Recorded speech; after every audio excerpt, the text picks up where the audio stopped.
जय हिंद, नमस्कार। आप सभी का स्वागत है आज के इस महत्वपूर्ण 100 क्वेश्चन की सीरीज में। ये सभी प्रश्न आपके एग्जाम के लिए बहुत ही ज्यादा महत्वपूर्ण हैं, तो इन्हें आप अपने ससरी निगाह से देखिएगा, अपना स्कोर लास्ट में कमेंट कीजिएगा। और सबसे महत्वपूर्ण बात, जो भी क्लासेस आ रही हैं होमगार्ड की रिकॉर्डिंग, आप हर एक क्लास देखिए, ठीक है। आप जितना कंटेंट मैं दूंगा बिल्कुल क्वालिटी कंटेंट होगा, आप उसे फॉलो कीजिए, ठीक है। चलिए, पहला क्वेश्चन अब आपके सामने है, इसको देखिए। आपसे प्रश्न है दोस्तों, जैन धर्म के प्रथम तीर्थंकर कौन थे और जिन्हें इस धर्म का संस्थापक भी माना जाता है? इसका राइट आंसर क्या होगा? इसका राइट आंसर है दोस्तों ऑप्शन सी, ऋषभ देव जैन धर्म के प्रथम तीर्थंकर हैं और इन्हें जैन धर्म का संस्थापक भी माना जाता है, याद रखिएगा, ठीक है। अगला प्रश्न है आपसे, जैन धर्म के 23वें तीर्थंकर कौन थे जिन्होंने चातुर्याम शिक्षाओं का प्रतिपादन किया था? आप इस क्वेश्चन का राइट आंसर कीजिए। एक मिनट, बताइए। ये थोड़ी सी जो मच्छर वाली अगरबत्ती है दोस्तों, ये गले पे लग रही थी, ठीक है, अब नहीं लगेगी। चलिए, इसका राइट आंसर क्या है बताइए। इस क्वेश्चन का तो राइट आंसर आप सभी को पता है, ठीक है। जैन धर्म के 23वें तीर्थंकर हैं पार्श्वनाथ। और यूपीपीसीएस के एग्जाम में, ठीक है, जो 2025 का एग्जाम हुआ था, वहां पे प्रश्न था पार्श्वनाथ का जो प्रतीक चिन्ह था वो क्या था? तो दोस्तों, इनका प्रतीक चिन्ह सर्प है, याद रखिएगा। अगला प्रश्न क्या है, जैन धर्म के 24वें और अंतिम तीर्थंकर कौन थे जिनके काल में जैन धर्म का सर्वाधिक विस्तार हुआ? दोस्तों, क्वेश्चन नंबर 3 का राइट आंसर क्या होगा? इसका राइट आंसर होगा option C, Mahavir Swami. Option C आपका करेक्ट होगा, ठीक है। क्वेश्चन नंबर 4 देखिए क्या है आपसे प्रश्न है, प्रसिद्ध ईरान नहीं, एक्चुअली तराइन है, ठीक है। प्रसिद्ध तराइन का द्वितीय युद्ध किस वर्ष लड़ा गया था? मोस्ट इंपॉर्टेंट, अगर आपने हिस्ट्री का मैराथन देखा होता तो ये क्वेश्चन आप आंख बंद करके करते, ठीक है। तो ये हुआ था 1192 ईस्वी में। और इसमें दोस्तों कौन जीता था बताइए आप कमेंट करके, मैं ही सब कुछ थोड़ी बताऊंगा। सौरमंडल में पृथ्वी का एकमात्र प्राकृतिक उपग्रह कौन सा है? तो दोस्तों राइट आंसर है इसमें ऑप्शन सी, चंद्रमा, ठीक है। तो याद रखेंगे, सौरमंडल में पृथ्वी का पूछा गया है, ध्यान रखेंगे आप। चलिए, बात करते हैं क्वेश्चन नंबर 6 के ऊपर। दोस्तों, क्वेश्चन नंबर 6 देखिए, चंद्रमा की सतह पर स्थित सबसे उच्चतम पर्वत का नाम क्या है? यहाँ पे ऑप्शन में है माउंट एवरेस्ट, लिबनेस माउंटेन और अल्प्स माउंट्स और अल्प्स पर्वत। तो दोस्तों यहाँ पे देखिए, ये क्वेश्चन ही रोजगार विद अंकित पे जो उनका टेस्ट है वो गलत पब्लिश किया गया, क्योंकि चंद्रमा का जो सतह पर स्थित सबसे उच्चतम पर्वत है उसका नाम दोस्तों माउंट हाइगेंस है। क्या है? माउंट हाइगेंस, जो ऑप्शन में नहीं है। लेकिन यहाँ पे अगर पूछा जाए कि जो माउंट लिबनेस है, ठीक है, लिबनेस ये पर्वत श्रेणी है, ठीक है, और ये कहाँ पे आपको देखने को मिलता है? ये चंद्रमा पर देखने को मिलता है, ठीक है। तो ये बात यहाँ पे क्लियरली आप याद रखेंगे। चंद्रमा के जो दक्षिणी ध्रुव है उसके पास स्थित एक पर्वत श्रृंखला है, ये क्या नाम है इसका? माउंट लिबनेस, ठीक है, ये इसका श्रृंखला है। उसके बाद माउंट एवरेस्ट आपको पता ही है, पूरे पृथ्वी का सबसे ऊंचा पर्वत चोटी है माउंट एवरेस्ट। उसके बाद ओलंपस मास आपको मार्स पे देखने को मिलता है। उसके बाद आपको आल्प्स माउंटेन यूरोपीय महाद्वीप में देखने को मिलता है, ठीक है। चलिए, यहाँ पे आपने 3-4 क्वेश्चन एक्स्ट्रा सीखा। विश्व के कुल जल संसाधनों में भारत का हिस्सा लगभग कितना प्रतिशत है बताइए? इसका राइट आंसर है दोस्तों ऑप्शन बी, 4%। अभी तक अगर आपने वीडियो को लाइक नहीं किया है तो बताइए क्यों नहीं किया है? कर लीजिए, क्या ही जाता है आपका, ठीक है। क्वेश्चन नंबर 8 देखिए क्या है, महासागरों के जल का तापमान दिन के समय सर्वाधिक किस वक्त रिकॉर्ड किया जाता है? क्वेश्चन नंबर 8 का राइट आंसर है आपका दोपहर के 2 बजे के बाद। ऑप्शन बी आपका करेक्ट होगा। क्वेश्चन नंबर 9 देखिए क्या है, महासागरों के जल का जो न्यूनतम तापमान है सामान्यतः किस समय होता है? तो दोस्तों इसका जो राइट आंसर है ये है शाम 5 बजे के आसपास, ठीक है। ऑप्शन सी आपका करेक्ट होगा। क्वेश्चन नंबर 10 देखिए क्या है आपसे, उत्तर प्रदेश की प्रसिद्ध सरयू नदी यानी कि निम्नलिखित में से किसकी प्रमुख सहायक नदी है? आपसे प्रश्न बना है सरयू नदी के बारे में। क्वेश्चन नंबर 10 का राइट आंसर है ऑप्शन सी, शारदा नदी का, ठीक है। तो सरयू किसकी सहायक है? शारदा नदी का। अगला प्रश्न, भारतीय संविधान में स्वतंत्रता के अधिकार यानी राइट टू फ्रीडम का वर्णन किस अनुच्छेद में किया गया है बताइए? बहुत सिंपल क्वेश्चन है। इसका राइट आंसर है आपका अनुच्छेद 19 से 22 के बीच में, ठीक है। ऑप्शन बी आपका करेक्ट होगा। क्वेश्चन नंबर 12 देखिए क्या है आपसे। भारतीय संविधान और लोकतांत्रिक व्यवस्था के अनुसार सरकार के कुल कितने प्रमुख अंग हैं? तो दोस्तों बताइए कितने अंग हैं, राइट आंसर क्या होगा इसका? दोस्तों इसमें ऑप्शन बी आपका करेक्ट होगा। 3 अंग हैं लोकतांत्रिक व्यवस्था के लिए, विधायिका, कार्यपालिका, न्यायपालिका, और इनकी शक्तियों का पृथक्करण अनुच्छेद 50 के अंतर्गत किया गया है। अगला प्रश्न, भारत के नियंत्रक एवं महालेखा परीक्षक का कार्यकाल कितने वर्ष का होता है? बताइए। कंट्रोलर एंड ऑडिटर जनरल का बात हो रहा है, इसका प्रावधान भारतीय संविधान के अनुच्छेद 148 के अंतर्गत किया गया है, ठीक है। तो इसका राइट आंसर क्या होगा? दोस्तों इसका राइट आंसर है 6 वर्ष या 65 वर्ष की आयु, यानी कि ऑप्शन बी आपका करेक्ट होगा, ठीक है। याद रखिएगा, बहुत इंपॉर्टेंट क्वेश्चन आपसे पूछा जाता है। क्वेश्चन नंबर 14 है आपसे, 26 जनवरी 1950 को लागू हुए भारतीय संविधान के मूल लेख में कुल कितने अनुच्छेद थे? अब देखिए यहाँ पे मूल लेख की बात होगी तो 395 ही थे, ठीक है। वर्तमान में देखिए 448 आपको देखने को मिलेगा, लेकिन ये 470 के आसपास हो चुके हैं अगर हम अन्य छोटे मोटे सब क्लॉज को भी देखें तो, ठीक है। क्वेश्चन नंबर 15 देखिए, भारतीय संविधान का कौन सा अनुच्छेद नागरिकों को अभिव्यक्ति की आज़ादी प्रदान करता है? तो फ्रीडम ऑफ एक्सप्रेशन की जो बात है ये आपको किस अनुच्छेद के अंतर्गत देखने को मिलती है? तो दोस्तों जो अनुच्छेद 19 है उसी के अंतर्गत देखने को मिलती है, ठीक है। बाकी अनुच्छेद 17 में अस्पृश्यता का अंत होता है, बाकी अन्य तो हम डिस्कस कर ही लेंगे। भारतीय अर्थव्यवस्था का जो प्राथमिक क्षेत्र है मुख्य रूप से किससे संबंधित है? तो दोस्तों ये भी मैं आपको पहले टेस्ट में डिस्कस किया था। ये प्राकृतिक संसाधनों जैसे कृषि, पशुपालन, ठीक है, इन सब से संबंधित है प्राथमिक क्षेत्र, ठीक है। बाकी जो सेकेंडरी सेक्टर है वो विनिर्माण, बैंकिंग और बीमा ये टर्सरी सेक्टर में आ जाते हैं, और सूचना प्रौद्योगिकी भी टर्सरी सेक्टर में आ जाता है। क्वेश्चन नंबर 17 देखिए क्या है आपसे प्रश्न है दोस्तों, अर्थशास्त्र में जो जनसांख्यिकी लाभांश है उसका वास्तविक अर्थ क्या है? तो दोस्तों इसका वास्तविक अर्थ है 15 से 59 वर्ष की जो कार्यशील आयु वर्ग में, ठीक है, वृद्धि, ठीक है, उसको हम बोलते हैं डेमोग्राफिक डिविडेंड। भारत एक युवा देश है, आपको पता होना चाहिए, नहीं पता तो आज से पता चल गया।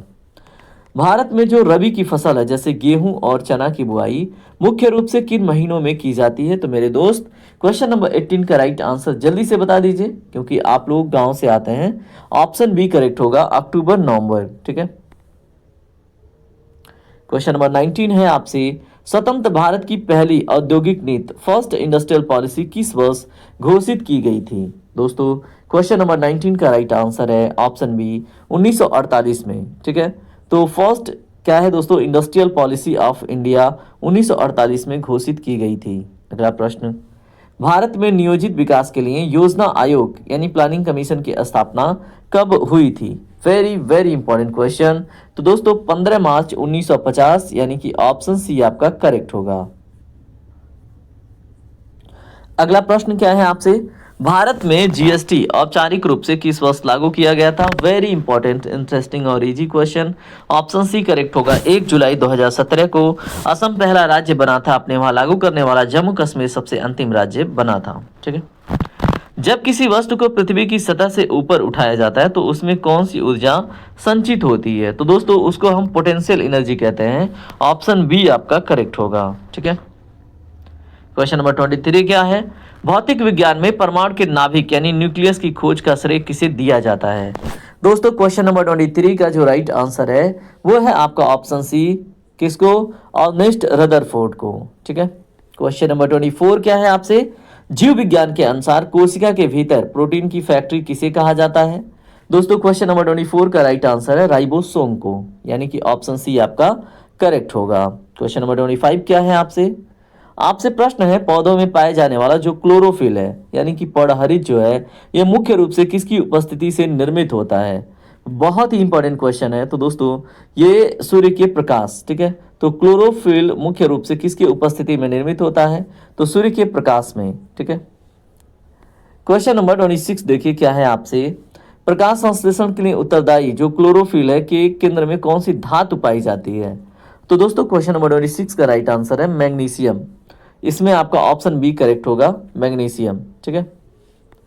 क्वेश्चन नंबर 27 देखिए, मसूड़ों से खून आना और घाव न भरने वाली जो स्कर्वी रोग है वो किस विटामिन की कमी से होता है? मैंने आपको कई बार डिस्कस किया है।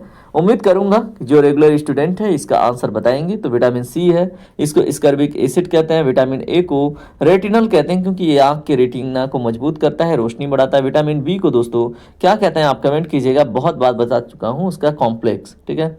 विटामिन क्या है आप इसको भी बताइएगा, ठीक है। चलिए क्वेश्चन नंबर 28 देखिए। विटामिन के मैं आपको बता देता हूँ। विटामिन के दोस्तों क्या है, अगर आपका जैसे हाथ में कहीं कट लग गया तो खून बहता रहता है, ठीक है, वो रुकता नहीं है। तो विटामिन के क्या करता है, खून को थक्का बनाने में मदद करता है एक्चुअली, ठीक है। क्वेश्चन नंबर 28 देखिए क्या है। डिजिटल भुगतान के लिए उपयोग होने वाली जो डेबिट कार्ड है उसमें राशि कहाँ से काटी जाती है, ठीक है। तो दोस्तों क्वेश्चन नंबर 28 का राइट आंसर है आपका ऑप्शन बी, सीधे बैंक के खाते से, ठीक है। ऑप्शन बी करेक्ट होगा। क्वेश्चन नंबर 29 देखिए, इकोनॉमिक्स का है ये भी। अर्थव्यवस्था की जो वितरण प्रणाली है, ठीक है, जिसमें हम कह लें मिडल मैन है, ठीक है, मिडल मैन होलसेलर की भूमिका क्यों महत्वपूर्ण मानी जाती है, बताइए। क्वेश्चन नंबर 29 का राइट आंसर क्या हो सकता है, अपने दिमाग से सोच के बताइए। तो दोस्तों वस्तु के जो उत्पादक से उपभोक्ता तक जो सुलभ मतलब बनाने का कार्य करते हैं वो क्या कौन करते हैं, होलसेलर या मिडल मैन, ठीक है। क्वेश्चन नंबर 30 देखिए क्या है। उत्तर प्रदेश में कला और संस्कृति के संरक्षण हेतु उत्तर प्रदेश संगीत नाटक अकादमी की स्थापना कब हुई थी? तो दोस्तों इसका जो राइट आंसर है वो है आपका 1963, ठीक है। कब हुई थी? 1963 में। Option B is the right answer, ठीक है। क्वेश्चन नंबर 31 देखिए क्या है। क्वेश्चन नंबर 31 में आपसे पूछा गया है, उत्तर प्रदेश के किस प्रसिद्ध स्थान पर लठमार होली का भव्य आयोजन किया जाता है? क्वेश्चन नंबर 31 का राइट आंसर है बरसाना। ऑप्शन बी आपका करेक्ट है। क्वेश्चन नंबर 32 क्या है दोस्तों, आपसे प्रश्न है, बिरहा नामक प्रसिद्ध लोक संगीत गायन शैली उत्तर प्रदेश के किस क्षेत्र से संबंधित है? तो दोस्तों बिरहा की बात हो रही है एक्चुअली। क्वेश्चन नंबर 32 का जो राइट आंसर है वो है आपका पूर्वांचल, यानी कि ऑप्शन सी आपका करेक्ट होगा। क्वेश्चन नंबर 33 है आपसे, उत्तर प्रदेश में प्राथमिक शिक्षा के सार्वभौमिकरण के लिए स्कूल चलो अभियान किस वर्ष प्रारंभ हुआ था? तो दोस्तों सीधे पूछा जा सकता है, स्कूल चलो अभियान कब शुरू हुआ था आपको बताना है। राइट आंसर है ऑप्शन सी, कब? सन 2000 में, ठीक है। उत्तर प्रदेश का महत्वपूर्ण जो ओबरा ताप विद्युत केंद्र है किस जिले में स्थित है? दोस्तों यहाँ पे मैं ट्रेनिंग कर चुका हूँ। इसका जो राइट आंसर है वो है आपका सोनभद्र। ऑप्शन सी करेक्ट होगा। क्वेश्चन नंबर 35 देखिए क्या है। उत्तर प्रदेश के भौगोलिक क्षेत्र में गंगा नदी सर्वप्रथम किस जिले में प्रवेश करती है? कई बार पूछा गया है, ठीक है। तो बताइए कहाँ से प्रवेश करती है? दोस्तों इसका राइट आंसर है बिजनौर। ऑप्शन बी आपका करेक्ट होगा। क्वेश्चन नंबर 36 है आपसे, राजस्व विभाग के महत्वपूर्ण दस्तावेज यानी खसरा में मुख्य रूप से किसका विवरण दर्ज होता है? तो दोस्तों ये भी प्रश्न आपसे पूछा जा सकता है, ठीक है। तो खसरा के बारे में भी प्रश्न आपसे पूछा गया है। देखिए लेखपाल के एग्जाम में पूछा गया है, ठीक है। तो मैंने आपके लिए प्रश्न इंक्लूड कर दिया है। क्वेश्चन नंबर 36 राइट आंसर है ऑप्शन सी, खेत का विवरण और बोई गई फसल का, ठीक है। क्वेश्चन नंबर 37 देखिए, भूमि अभिलेखों के संदर्भ में जो खतौनी है, ठीक है, खतौनी मुख्य रूप से किससे संबंधित दस्तावेज है? इसका राइट आंसर है ऑप्शन सी, भूमि पर स्वामित्व ओनरशिप का रिकॉर्ड, ठीक है। इसको हम बोलते हैं खतौनी। अगला प्रश्न, राजस्व प्रशासन में जो नामांतरण है, म्यूटेशन है, ये इसमें दाखिल खारिज का अर्थ क्या होता है? दोस्तों दाखिल खारिज का अर्थ क्या होता है? क्वेश्चन नंबर 38 का राइट आंसर है ऑप्शन बी, सरकारी रिकॉर्ड में स्वामित्व परिवर्तन यानी नाम बदलना ही क्या है, दाखिल खारिज है, दाखिल खारिज। क्वेश्चन नंबर 39 देखिए जब से ऑनलाइन चीजें हो गई ना तब से बहुत आसान हो गया दाखिल खारिज, ठीक है। उत्तर प्रदेश पुलिस की जो एकीकृत आपातकालीन सेवा है जिसको हम यूपी डायल 112 के नाम से जानते हैं, इसका पुराना नाम क्या था? दोस्तों इसका नाम था पुराना यूपी 100। ऑप्शन बी आपका करेक्ट होगा। क्वेश्चन नंबर 40 देखिए क्या है, उत्तर प्रदेश पुलिस की एक विशेष इकाई एसटीएफ का फुल फॉर्म क्या है, ऐसा आपसे प्रश्न है। तो दोस्तों special task force. Option A इसमें करेक्ट होगा, ठीक है। क्वेश्चन नंबर 41 क्या है आपसे, इसको पढ़िए ध्यान से। उत्तर प्रदेश पुलिस की जो विशेष इकाई एसटीएफ है, इसका गठन किस वर्ष किया गया था? Very very important question. तो दोस्तों ये हमें पता होना चाहिए, 1998 में इसका गठन हुआ था। ठीक है, अगला प्रश्न है आपसे, उत्तर प्रदेश में जो आतंकवाद जैसी चुनौतियां हैं उनसे निपटने के लिए आतंकवाद निरोधी या फिर आतंकवाद निरोधक दस्ता का गठन कब हुआ? तो दोस्तों बताइए, इसका जो राइट आंसर है ये क्या है? ये है 2007 में। ठीक है, तो याद रखेंगे आतंकवाद निरोधक दस्ता का जो गठन है वो क्या है? वो 2007 का एक तरह से परिणाम है।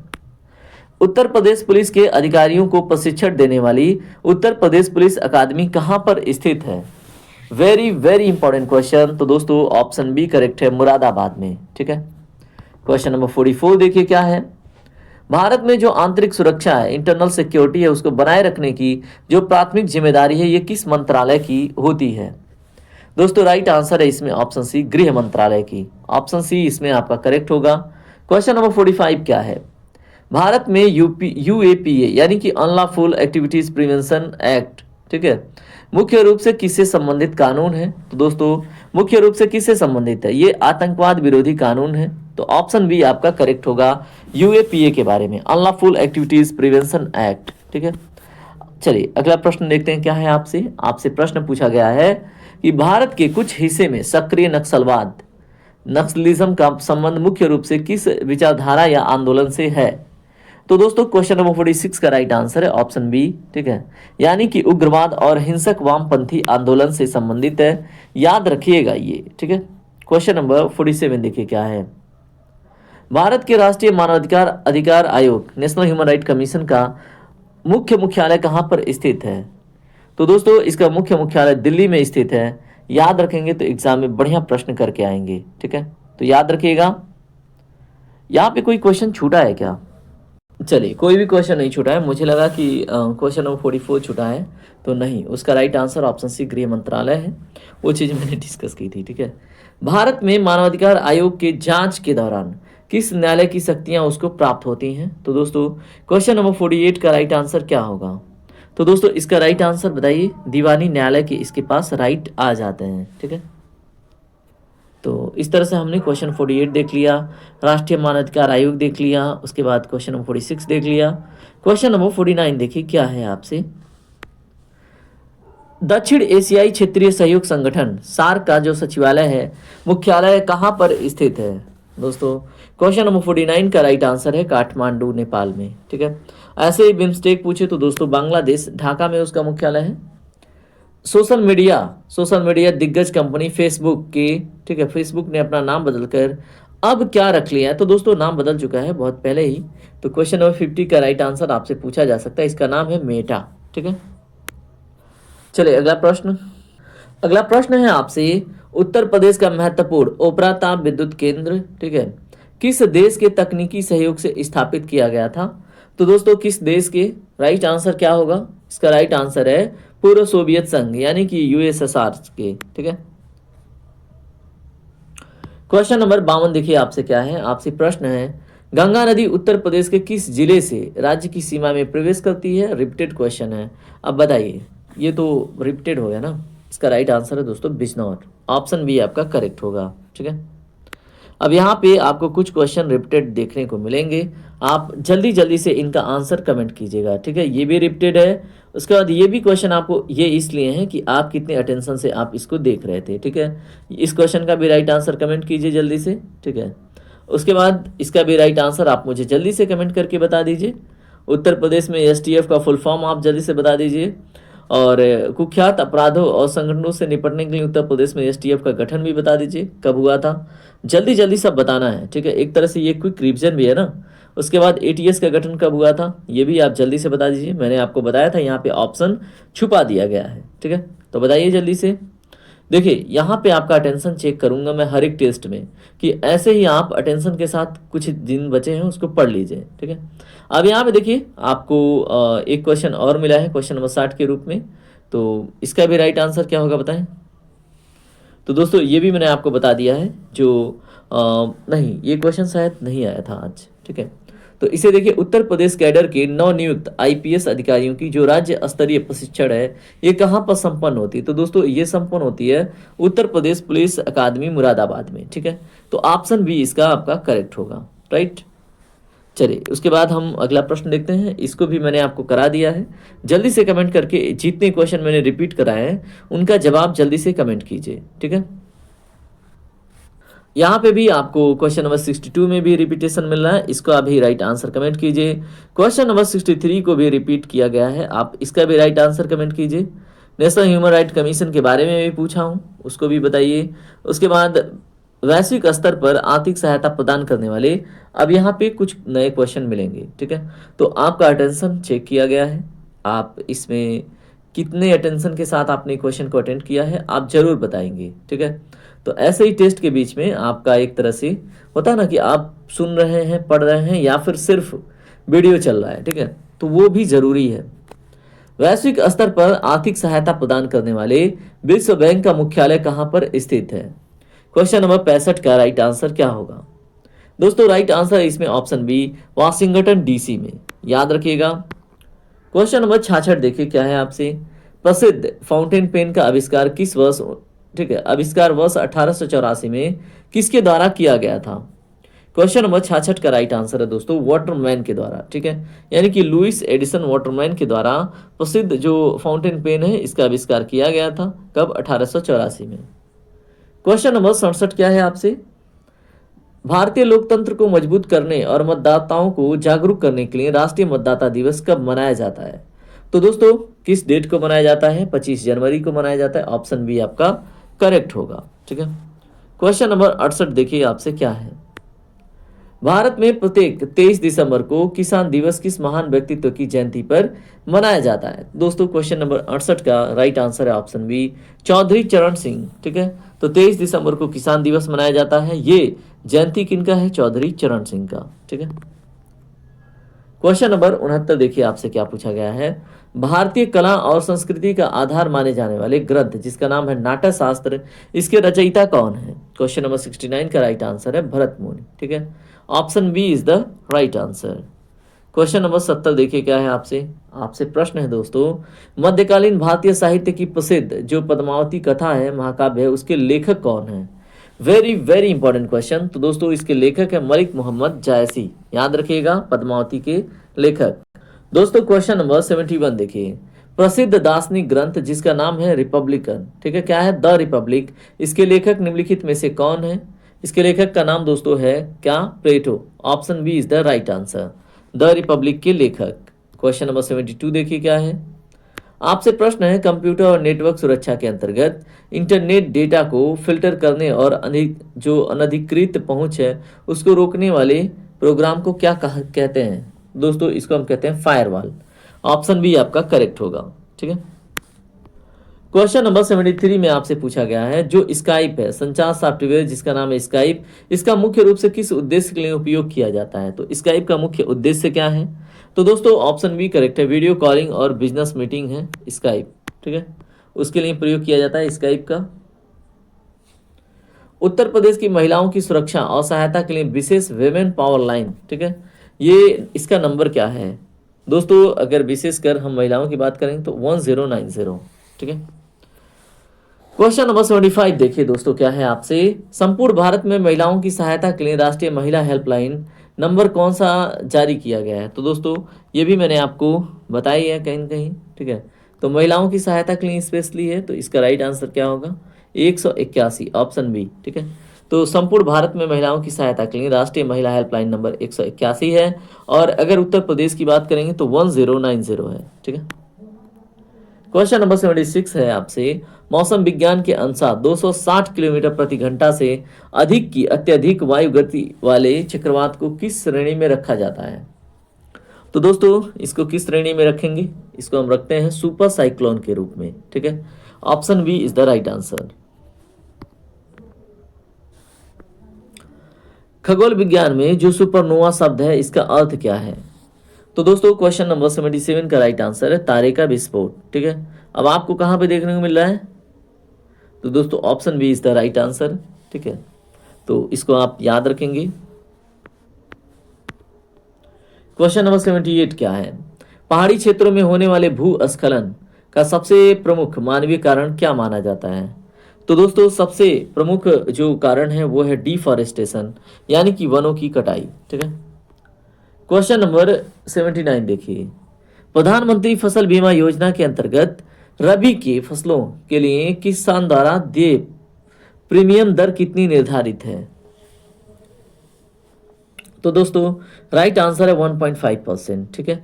तो प्रधानमंत्री फसल बीमा योजना के अंतर्गत जो रबी की फसलें जैसे गेहूं, उसके बाद आपको अन्य भी देखने को मिलेंगी फसलें, ठीक है, इनके लिए जो क्या है दोस्तों, फसल बीमा योजना के अंतर्गत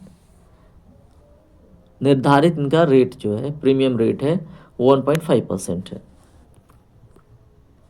क्वेश्चन नंबर 80 में आपसे पूछा गया, प्रधानमंत्री फसल बीमा योजना के तहत खरीफ की फसलों के लिए किसानों को कितना प्रतिशत प्रीमियम देना होता है? दोस्तों इसका राइट आंसर क्या होगा? इसका राइट आंसर है 2%। ऑप्शन बी करेक्ट होगा।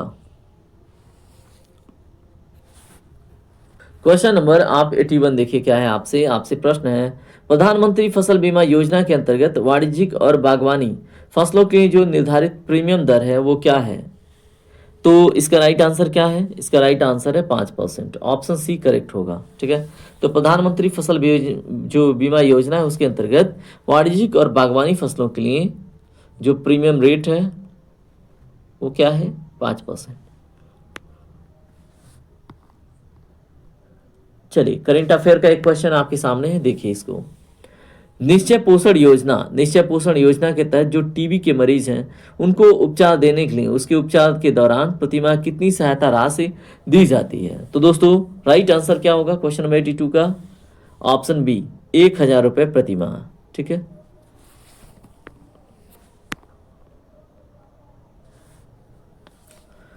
किसानों को उनकी उपज का बेहतर मूल्य दिलाने के लिए राष्ट्रीय कृषि बाजार पोर्टल की शुरुआत किस वर्ष हुई थी? तो दोस्तों यहाँ पे बात है राष्ट्रीय कृषि बाजार की, जहाँ पे सभी ग्राहक सभी विक्रेता मिल जाते हैं। क्वेश्चन नंबर 83 का राइट आंसर है ऑप्शन सी 2016 में। ठीक है।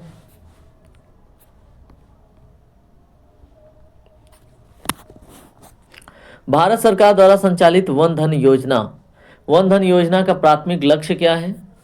दोस्तों क्वेश्चन नंबर 84 का राइट आंसर है ऑप्शन बी वन उत्पादों के माध्यम से आदिवासियों की आय बढ़ाना। यह है वन धन योजना का उद्देश्य।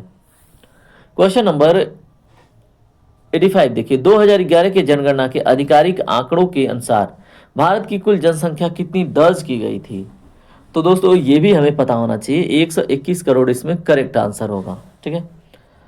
क्वेश्चन नंबर 86 देखिए क्या है, आपसे आपसे प्रश्न है, जनसंख्या की दृष्टि से भारत का सबसे बड़ा राज्य कौन सा है? तो दोस्तों अगर हम जनसंख्या के दृष्टिकोण से सबसे बड़ा राज्य देखेंगे तो बताइए क्या होगा 86 का? 86 का दोस्तों यहाँ पे ऑप्शन सी करेक्ट होगा, उत्तर प्रदेश। ठीक है। तो ये बात आपको याद रखनी है। क्वेश्चन नंबर 87 देखिए, 2011 के जनगणना के अनुसार जनसंख्या की दृष्टि से भारत का सबसे छोटा राज्य कौन सा है? तो दोस्तों जनसंख्या के दृष्टिकोण से सबसे छोटा राज्य आपको सिक्किम देखने को मिलेगा। और सबसे बड़ा राज्य कौन है? तो दोस्तों जनसंख्या के दृष्टिकोण से उत्तर प्रदेश है, क्षेत्रफल के दृष्टिकोण से राजस्थान है। जनगणना 2011 के अनुसार भारत का जनसंख्या घनत्व कितना प्रति वर्ग किलोमीटर है? तो दोस्तों इसका राइट आंसर है 382 व्यक्ति प्रति वर्ग किलोमीटर। ठीक है। क्वेश्चन नंबर 89 देखिए क्या है, आपसे प्रतिष्ठित जो थॉमस कप है इसका संबंध किस खेल से है? दोस्तों क्वेश्चन नंबर 89 का राइट आंसर है badminton. Option B is the right answer. ठीक है। क्वेश्चन नंबर 90 देखिए क्या है, बास्केटबॉल के खेल में एक टीम में मैदान का जो सक्रिय खिलाड़ी है, ठीक है, तो सक्रिय एक टीम से सक्रिय खिलाड़ियों की संख्या कितनी होती है बास्केटबॉल में? क्वेश्चन नंबर 90 का राइट आंसर है 5 खिलाड़ी। ऑप्शन ए करेक्ट होगा। क्वेश्चन नंबर 91 देखिए क्या है, आपसे प्रश्न है, ड्यूस शब्द का प्रयोग निम्नलिखित में से किन खेलों में स्कोर बराबर होने पर किया जाता है? तो दोस्तों क्वेश्चन नंबर 91 का राइट आंसर है बैडमिंटन और टेबल टेनिस। ठीक है। तो option B is the right answer.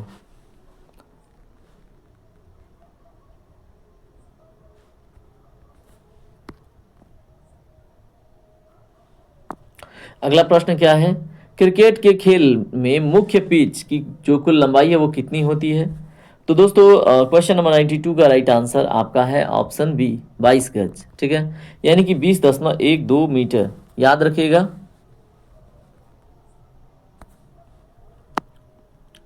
Question number आप देखिए 93, एशियाई खेलों यानी एशियन गेम्स का प्रथम आयोजन वर्ष 1951 में कहां पर किया गया था? मोस्ट इंपॉर्टेंट क्वेश्चन है दोस्तों। 1951 नई दिल्ली में, ठीक है, भारत।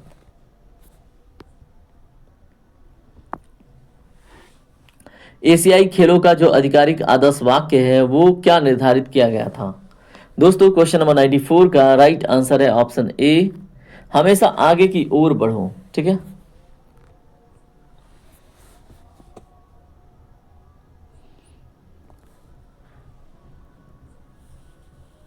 क्वेश्चन नंबर 95 देखिए क्या है। 1951 में दिल्ली में आयोजित पहले एशियाई खेलों का औपचारिक उद्घाटन किसके द्वारा किया गया था? क्वेश्चन नंबर 95 का राइट आंसर है option B, doctor Rajendra Prasad के द्वारा।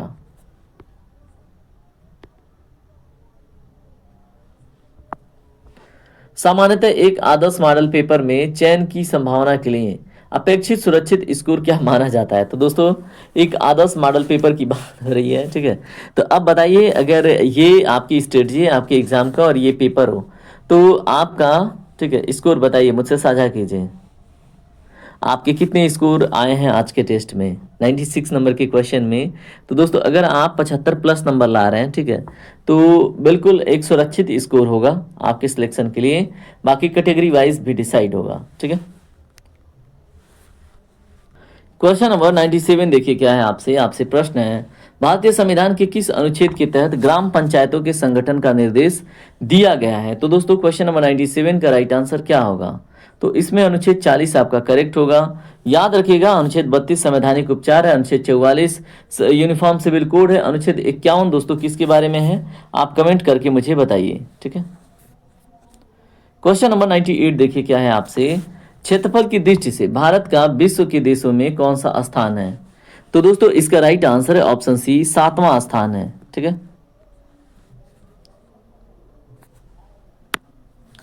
मानव शरीर की सबसे बड़ी ग्रंथि कौन सी है जो पित्त रस का स्राव करती है? तो दोस्तों क्वेश्चन नंबर 99 का राइट आंसर क्या है बताइए। ये इस क्वेश्चन की जिम्मेदारी मैं आपको देता हूं। क्वेश्चन नंबर 100 देखिए क्या है। क्वेश्चन नंबर 100 है आपसे, कोशिका के किस अंग को आत्महत्या की थैली के नाम से जाना जाता है? तो दोस्तों इसमें राइट आंसर क्या होगा? इसमें राइट आंसर है आपका ऑप्शन बी, लाइसोसोम को, ठीक है। अब यहाँ पे देखिए माइटोकॉन्ड्रिया क्या है? ये पावर हाउस ऑफ सेल है। लाइसोसोम क्या है? आत्महत्या की थैली है। राइबोसोम क्या है? प्रोटीन संश्लेषण का थैली है। और केंद्रक क्या है? ये मॉनिटर करता है, ठीक है। तो दोस्तों इस तरह से हमने 100 क्वेश्चन कंप्लीट कर लिए हैं। 100 क्वेश्चन में आप मान के चलिए 90 क्वेश्चन आपने बिल्कुल नए देखे हैं, बाकी आपने रिवाइज किया है। अब आप हमें बताएंगे कि आपके टोटल कितने क्वेश्चन करेक्ट हुए हैं। अगर आज के टेस्ट में आपने 75 प्लस अचीव किए हैं तो बहुत बेस्ट अंक है आपके लिए, आपके सिलेक्शन के लिए, जो आपका सिलेक्शन पक्का कर देता है, ठीक है। बाकी अब मिलते हैं अगले टेस्ट में, अगले क्लास में। तब तक के लिए जय हिंद, जय भारत, आपका दिन शुभ हो।